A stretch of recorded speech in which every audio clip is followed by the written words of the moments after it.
This past week, we saw Roku stock sell off 10+% on their fourth quarter earnings, which failed to impress Wall Street. The stock also was downgraded by two different analysts on Wall Street. Now, this is the daily chart, and we find price now is below the 200-day moving average.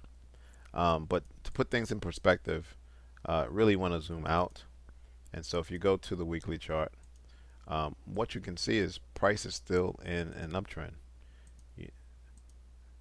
right? Higher highs, higher lows, higher highs. Question is this going to be another higher low? Price finds itself right at a major support resistance band at roughly $75. And before we continue with the analysis, let's look at this article.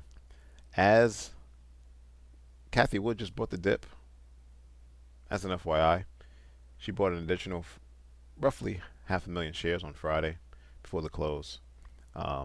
Maybe because price is at a key level, maybe because she's dollar cost averaging, maybe because she sees price is selling at a discount at this time.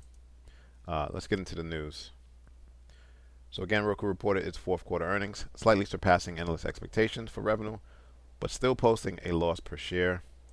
Despite the earnings beat, Roku stock price plummeted by 16%. And for the full year 2023, Roku achieved several milestones, including surpassing 100 billion streaming hours and ending the year with 80 million active accounts. So that's no small feat to look past.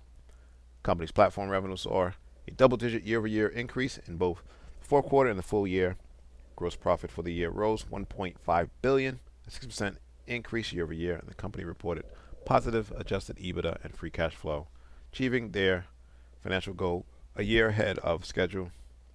Looking ahead, Roku provided guidance for the first quarter, projecting revenue of 850 million, which is above the analyst consensus of 834 million. The company also anticipates a total gross profit of approximately 370 million and expects to break even in terms of adjusted EBITDA for Q1. Now, MoffettNathanson analysts maintain their sell rating on the stock after the report's release, ringing alarm bells about rising competition.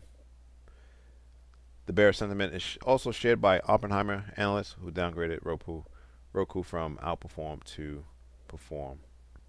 All right. So again, the question is this a lower low, or will price head down even further?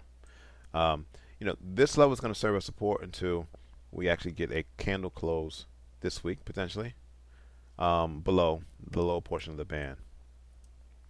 Again, you can see the most recent higher high, in which price couldn't even get to the weekly settles level at 116, which tells you that there is sellers waiting to short price.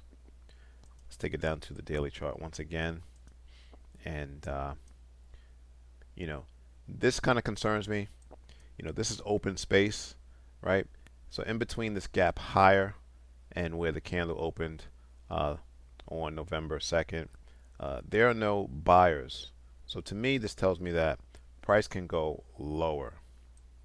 How low?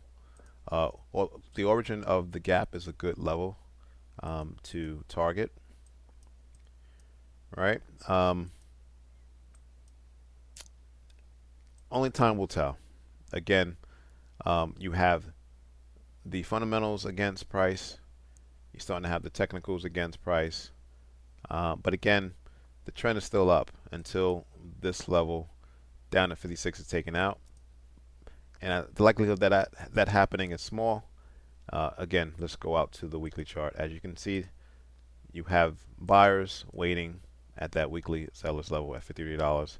Happened once, it happened twice, and it could happen a third time. Thanks for watching. Subscribe, please. Like the video.